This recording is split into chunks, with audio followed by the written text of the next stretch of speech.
Halo Sobat BMKG, salam sehat. Jumpa kembali dalam program Weekly Weather Outlook, tayangan yang membahas isu-isu cuaca yang sedang hangat di masyarakat, serta prospek cuaca dalam 1 minggu ke depan. Bersama saya, Hasalika Nurjana. Sobat BMKG, sampai dengan pertengahan bulan April ini, hampir sebagian besar wilayah Indonesia merasakan suhu udara yang cukup panas. Apakah saat ini kita sudah memasuki musim kemarau? Saat ini, sebagian besar wilayah Indonesia belum memasuki musim kemarau.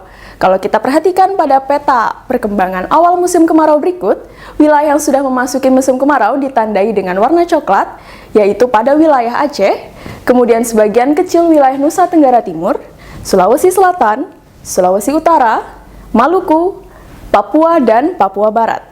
Sedangkan wilayah lainnya masih masuk dalam peralihan musim. Lalu, apa sebenarnya yang menyebabkan cuaca panas beberapa hari terakhir?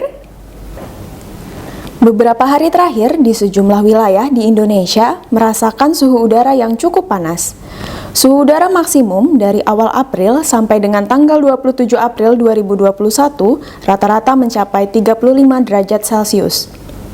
Dalam 1 minggu terakhir, wilayah Indonesia yang mengalami suhu udara panas sebagian besar terjadi bersamaan dengan kondisi cuaca yang cerah, di mana hampir tidak ada awan di wilayah tersebut. Selain itu, posisi gerak semu matahari masih berada di sekitar khatulistiwa, sehingga pancaran sinar matahari masih kuat dan menyebabkan suhu udara akan terasa lebih panas. Namun demikian, pada periode peralihan musim hujan ke musim kemarau, di atas wilayah Indonesia, kelembapan udara masih cukup tinggi dan kandungan uap air masih cukup banyak.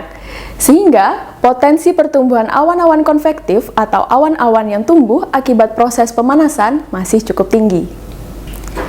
Meskipun pagi hingga siang hari cuaca terasa panas, tetapi menjelang sore hari dapat tumbuh awan-awan konvektif yang umumnya menghasilkan hujan dengan intensitas sedang hingga lebat yang disertai kilat atau petir berdurasi singkat. Pada periode 1 minggu ke depan, potensi hujan dengan intensitas sedang hingga lebat yang dapat disertai kilat atau petir masih dapat terjadi di beberapa wilayah di Indonesia. Analisis OLR dan aktivitas gelombang ekuator menunjukkan kecenderungan peningkatan aktivitas konvektif di Aceh bagian barat, perairan barat Aceh hingga Sumatera Barat, Laut Jawa bagian tengah, Nusa Tenggara Timur bagian timur, Laut Arafuru, dan Papua bagian selatan. Pola sirkulasi dan perlambatan kecepatan angin atau konvergensi menunjukkan adanya kecenderungan peningkatan pertumbuhan awan hujan di sebagian besar Sumatera, Kalimantan bagian utara dan tengah, Sulawesi bagian tengah, Nusa Tenggara Timur bagian timur, Maluku Utara, Kepulauan Aru Tanimbar, Papua Barat, dan Papua.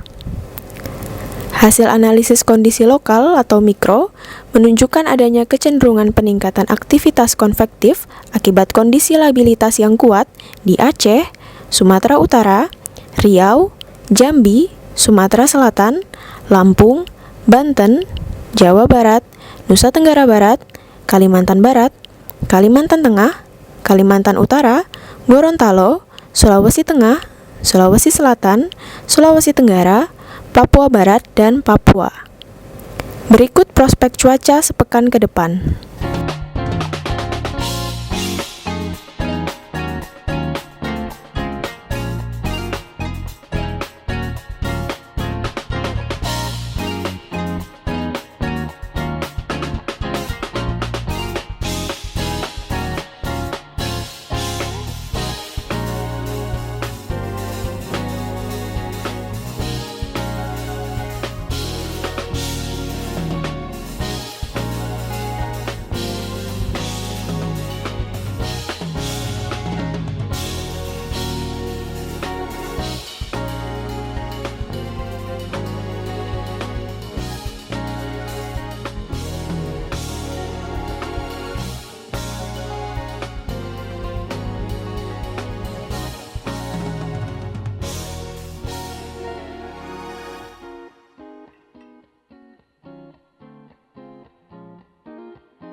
Dalam menghadapi masa peralihan musim, masyarakat dihimbau agar tetap waspada dan berhati-hati terhadap potensi cuaca ekstrim seperti puting beliung, hujan lebat disertai kilat atau petir, hujan es, dan cuaca ekstrim lainnya, serta dampak yang dapat ditimbulkan seperti banjir, tanah longsor, banjir bandang, pohon tumbang, angin kencang, dan jalan licin selama 1 minggu ke depan.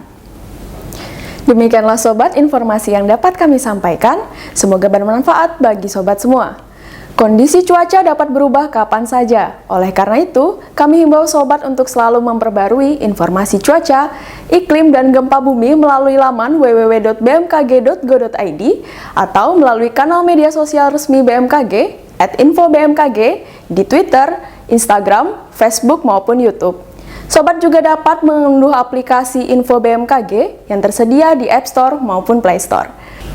Terima kasih atas perhatian Sobat semua. Mari kenali cuaca dan lingkungan agar terhindar dari ancaman bencana hidrometeorologi. Tetap patuhi protokol kesehatan dengan menggunakan masker, mencuci tangan, dan menjauhi kerumunan. Salam sehat dan sampai jumpa!